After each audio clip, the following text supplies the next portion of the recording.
Jumpa kembali di MDT Journey, Life Story, Inspiration of Life dengan tema Hidup di Jalan Firman dan bersama Roh Tuhan, dapatkan kemerdekaan dari hukum Tuhan yang baku dan teori rohani saja. Dari kitab Galatia pasal 5 ayat 1 sampai 15, dari kitab Galatia pasal 5 ayat 16 sampai 26. Saya ulang kembali temanya teman-teman, maksudnya hidup di jalan firman dan bersama Roh Tuhan itu ternyata teman dalam prakteknya tidak terlalu baku seperti yang dulu-dulu tokoh-tokoh di dalam kitab suci kita, contohnya di kitab Taurat gitu. Itu terlalu kaku teman-teman. Jadi benar-benar mereka tokoh-tokoh zaman itu gitu ya, hidup itu benar-benar dengan baku dengan teori-teori apa yang terus ya di dalam situ teman-teman. Jadi sebenarnya firman Tuhan apabila kita pelajarin lebih dalam, lebih mengerti akan firman Tuhan yang sekarang ada ya di Alkitab untuk orang Nasrani, di Al-Quran untuk orang-orang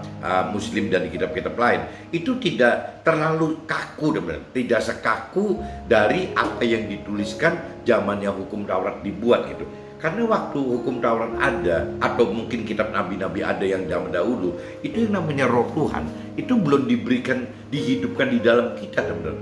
Kalau kata Tuhan berikan kita dari semula, dari kita lahir, dari 2000 tahun yang lalu gitu. Tapi waktu itu Roh Tuhan di dalam kita itu tidak hidup teman-teman. Nah bagi orang-orang Nasrani yang pegang Alkitab itu, jadi selain firman Tuhan Allah yang ada di Alkitab itu secara rohani, secara firman Tuhan katakan gitu ya, manusia itu mendapatkan bukan cuma firman Tuhan saja, tapi juga mendapatkan Roh Tuhan gitu. Nah Roh Tuhan ini teman-teman yang membuat kita jadi apa ya, firman Tuhan itu menjadi lebih hidup teman. Karena pada umumnya firman Tuhan yang saya pelajarin yang lebih dalam ini gitu, firman Tuhan itu banyaknya teman-teman, selalu ada sepasang gitu, ada yang pagar kiri dan ada yang pagar kanan. Contoh ada firman yang mengatakan intinya ya Tuhan mudah sekali kok apabila mau berkati kita, waktu kita tidur pun bisa diberkati. Itu ada firman misalnya, anggaplah itu yang pagar yang sebelah kanan gitu. Tapi sebaliknya juga ada firman yang katakan kalau kita mau hidup ya kita mesti belajar sama semut. Ya belajar bagaimana benar-benar untuk bekerja keras mengumpulkan makanan sebelum musim dingin datang gitu. Nah itu kan misalnya anggaplah pagar sebelah kiri. Nah waktu kita membaca firman Tuhan, kita mau turutin yang mana gitu? Hidup yang seperti semut atau hidup yang benarnya tidur aja juga Tuhan bisa berkati. Nah untuk menentukan firman yang mana, firmannya kan dua-duanya ada di dalam firman Tuhan, di dalam kitab suci kita kan ada gitu. Tapi menentukan yang kiri atau yang kanan, yang seperti semut atau seperti orang tidur, nah ini balik lagi kita butuh Roh Tuhan Don. Butuh Roh Tuhan dihidupkan untuk waktu itu Tuhan gerak kita kemana. Kalau waktu itu Tuhan gerakin kita mesti proaktif ya, bekerja ya, kita harus habis-habisan bekerja teman-teman, seperti semut gitu. Nah sebaliknya kalau memang istilahnya Tuhan dorong kita untuk remanya, itu namanya kalau dorongan dari hati kecil kita dari Tuhan itu kan namanya sebutnya rema kalau Nasrani gitu. Nah waktu Tuhan mendorong kita ke arah ya tidur saja kan identik dengan ya sudahlah, nggak perlu gerasa gerusu gitu ya, nggak usah harus kerja keras mati-matian berdarah-darah seperti orang dunia pada umumnya gitu. Karena apa ya, karena kembali lagi firman tadi, satu contoh ada dua, pagar kanan dan pagar kiri. Itu pengalaman saya teman-teman, itu yang saya alamin seperti itu. Jadi kembali lagi tidak bisa dikatakan orang ikut Tuhan itu boleh nggak gerasa gerusu, tapi juga bisa ada firman yang katakan ikut Tuhan itu harus gerasa gerusu. Nah ini kembali lagi di firman itu komplit gitu ya, cuman kembali Tuhan memilih mendorong kita melakukan yang mana itu ya dengan cara kita harus menghidupkan Roh Tuhan di dalam kita teman-teman. Jadi maksud dari temanya pagi ini itu teman-teman. Nah coba saya baca di dasar firmannya aja dulu teman-teman. Saya baca di kitab Galatia teman-teman pasal 5 ayatnya 1 sampai 5 dulu aja teman. Yang pertama itu saya baca ini. Nah perikop ini judulnya kemerdekaan orang percaya. Kemerdekaan orang percaya, supaya kita sungguh-sungguh merdeka. Yang namanya Nabi Isa telah memerdekakan kita. Karena itu berdirilah teguh dan jangan mau lagi dikenakan kuk perhambaan. Ini kalau cerita dari kitab Nasrani seperti itu. Tapi kalau saya universalkan teman-teman, supaya kita sungguh-sungguh merdeka, firman Tuhan telah memerdekakan kita. Karena itu berdirilah teguh dan jangan mau lagi dikenakan kuk perhambaan gitu. Itu jadi firman Tuhan itu telah memerdekakan kita. Ya selama tadi saya katakan harus menghidupkan roh Tuhan tadi teman-teman. Sesungguhnya aku Paulus berkata kepadamu, jikalau kamu menyunatkan dirimu, ya maka firman Tuhan sama sekali tidak akan berguna bagimu. Jadi kalau kita tetap bertingkah laku seperti tokoh-tokoh waktu di kitab Taurat, di kitab Perjanjian Lama bagi orang Nasrani gitu, ya itu berarti ya firman Tuhan tidak hidup teman-teman. Yang namanya roh Tuhan itu tidak hidup gitu. Sekali lagi aku katakan kepada setiap orang yang menyunatkan dirinya bahwa ia wajib melakukan seluruh hukum Taurat. Kamu lepas dari firman Tuhan jikalau kamu mengharapkan kebenaran oleh hukum Taurat. Ya, kamu hidup di luar kasih karunia. Karena kalau kita sudah hidup di firman Tuhan, kita hidup dengan menghidupkan roh Tuhan gitu. Kita itu udah zamannya kasih karunia teman-teman, bukan cuman hukumnya hukum Taurat yang baku tadi gitu. Jadi lebih ke kasih karunia yang sifatnya lebih merdeka gitu. Nah ini terakhirnya, sebab oleh roh dan karena iman kita menantikan kebenaran yang kita harapkan. Jadi kalau dalam firman Tuhan Allah di dalam kitab Perjanjian Baru bagi orang Nasrani, ya satu-satunya ya yang dianggap benar itu, kebenaran yang kita harapkan itu adalah firman Tuhan Allah yang disertai oleh dengan menghidupkan roh Tuhan teman. Intinya itu teman-teman. Nah kalau diinspirasi saya, Galatia pasal 5 ayat 1 sampai 5, kedewasaan rohani membuat kita mengenal dan mengerti bahwa firman Tuhan berbeda dengan hukum Taurat. Firman Tuhan lebih merdeka dibanding Taurat yang lebih bersifat hukum, selalu isinya hukum dan hukum yang baku, yang sehingga lebih terkesan teori-teori hidup, teori-teori rohani dan liturgi serta ritual ya seremonial saja gitu. Jadi firman Tuhan itu tidak menghendaki seperti itu teman-teman. Nah ini yang teman-teman mesti coba pelajari lebih dalam gitu, coba mengerti lebih dalam apakah benar firman Tuhan akan seperti ini teman-teman. Nah ini kalau saya lanjut lagi di kitab Galatia pasal 5 ayat 6 sampai 12 teman-teman. Sebab bagi orang-orang yang ada di dalam firman Tuhan, hal bersunat atau tidak bersunat tidak mempunyai suatu arti, hanya iman yang bekerja oleh kasih. Jadi ngandalkannya iman teman-teman. Dahulu kamu berlomba dengan baik, siapakah yang menghalang-halangi kamu sehingga kamu tidak menuruti kebenaran lagi? Ajakan untuk tidak menurutinya lagi bukan datang dari Dia yang memanggil kamu. Sedikit lagi sudah mengkamirkan seluruh adonan. Dalam Tuhan aku yakin tentang kamu bahwa kamu tidak mempunyai pendirian lain daripada pendirian ini. Tetapi barang siapa yang mengacaukan kamu, ia akan menanggung hukumannya, siapapun juga dia. Dan lagi aku ini, saudara-saudara, jikalau aku masih memberitakan sunat, mengapakah aku masih dianiaya juga? Sebab kalau demikian, salib bukan batu sandungan lagi gitu.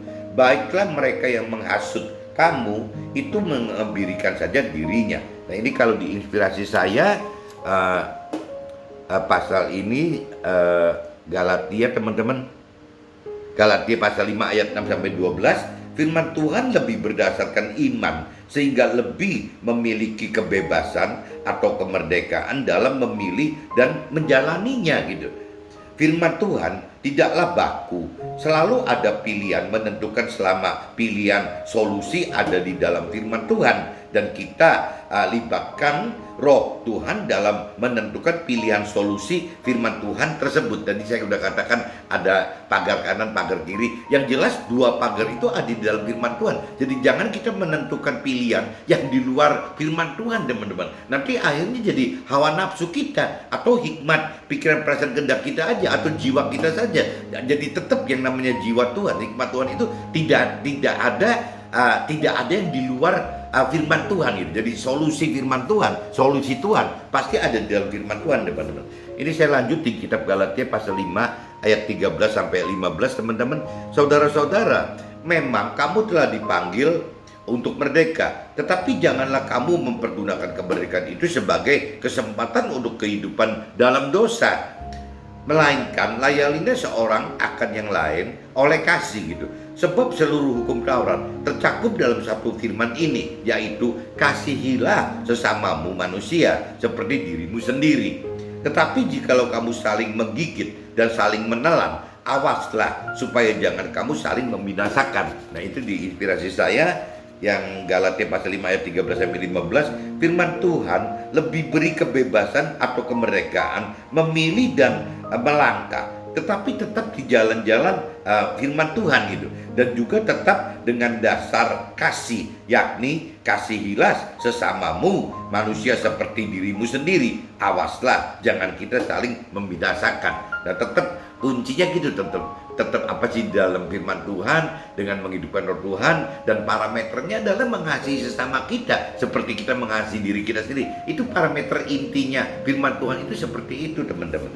Kita coba lanjut di kitab Galatia pasal 5 ayat 16-18. Perikopnya berganti, judulnya hidup menurut daging atau roh. Hidup menurut daging maksudnya hidup menuruti hawa nafsu duniawi gitu, atau hidup dengan menuruti roh, apa yang dikehendaki dan dirancang oleh Tuhan Allah gitu. Maksudku ialah hiduplah oleh roh, maka kamu tidak akan menuruti keinginan daging. Sebab keinginan daging berlawanan dengan keinginan roh, dan keinginan roh berlawanan dengan keinginan daging. Karena keduanya bertentangan, sehingga kamu setiap kali tidak melakukan apa yang kamu kehendaki.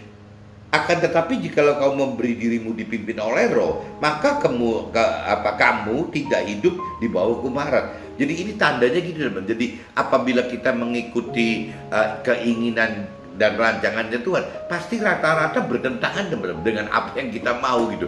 Karena kemauan kita itu dasarnya biasanya dari kemauan-kemauan yang sifatnya lebih duniawi, teman, nafsu-nafsu duniawi gitu. Jadi apa ya? Selalu bertentangan antara apa yang kita pikirkan, rasakan, dan kendaki dengan apa yang firman Tuhan pikirkan, rasakan, dan kendaki. Itu selalu umumnya berbeda, teman-teman. Jadi ini yang mesti kita sadar, bahwa apabila kita bertentangan di dalam hati kita, berarti kita ada dalam jalan kebenaran firman Tuhan, teman. Tapi kalau kita kok senang gitu, tidak bertentangan seperti keinginan kita mesti malah hati-hati, teman-teman. Takut barangkali salah langkah gitu. Nah, ini saya lanjut lagi, teman-teman. Kalau cerita yang ayat 18 saya bacakan di apa inspirasi sayanya gitu. Firman Tuhan Galatia pasal 5 ayat 19-18. Firman Tuhan peta kebenaran hidup, dan roh Tuhan sebagai kompas. Jadi kita harus selalu hidup bersama roh Tuhan, dan roh Tuhan akan selalu bertentangan dengan hawa nafsu dunia. Maka dalam hidup keseharian kita akan selalu bertentangan dengan hawa nafsu dunia yang hidup dalam daging kita, yaitu di dalam tubuh dan jiwa kita selama di dunia itu. Jadi unsur rohnya tidak dikaitkan, teman-teman. Jadi kalau kita bicara unsur manusia pada yang komplit itu kan ada tiga, ada tubuh, jiwa, dan roh. Nah, kalau cerita hawa daging atau nafsu dunia itu kisalnya ada di tubuh sama jiwa, teman-teman, tidak kait dengan roh. Roh itu biasanya ngikutin apa yang roh Tuhan perintah dan peraturan, apa yang firman Tuhan perintah peraturkan gitu. Roh bisa seperti itu, tapi yang namanya daging dan tubuh dan daging ini kan tidak mudah, teman-teman. Galatia pasal 5 ayat 19-23. Perbuatan daging telah nyata, yaitu percabulan, kecemaran, hawa nafsu, penyembahan berhala, sihir, perseteruan, perselisihan, iri hati, amarah, kepentingan diri sendiri, percideraan roh pemecah, kedengkian, kemabukan, pesta pora, dan sebagainya. Terhadap semuanya itu kuperingatkan kamu, seperti yang telah kubuat dahulu, bahwa barang siapa melakukan hal-hal yang demikian, ia tidak akan mendapat bagian dalam kerajaan Allah. Tetapi buah roh ialah kasih, sukacita, damai sejahtera, kesabaran, kemurahan, kebaikan, dan kesetiaan. Kelemah lembutan, penguasaan diri, tidak ada hukum yang menentang hal-hal itu. Itu dari sisi roh pengennya seperti itu. Tapi kalau daging tadi banyak sekali, teman-teman, untuk penuhi nafsu-nafsu duniawi gitu. Ini kalau diinspirasi saya, teman-teman, Galatia pasal 5 ayat 19-23, perbuatan yang terkait dengan kemauan hawa nafsu duniawi tidak akan dapat bagian dalam keselamatan kekal di akhirat dalam surga, ya, karena berlawanan dengan keinginan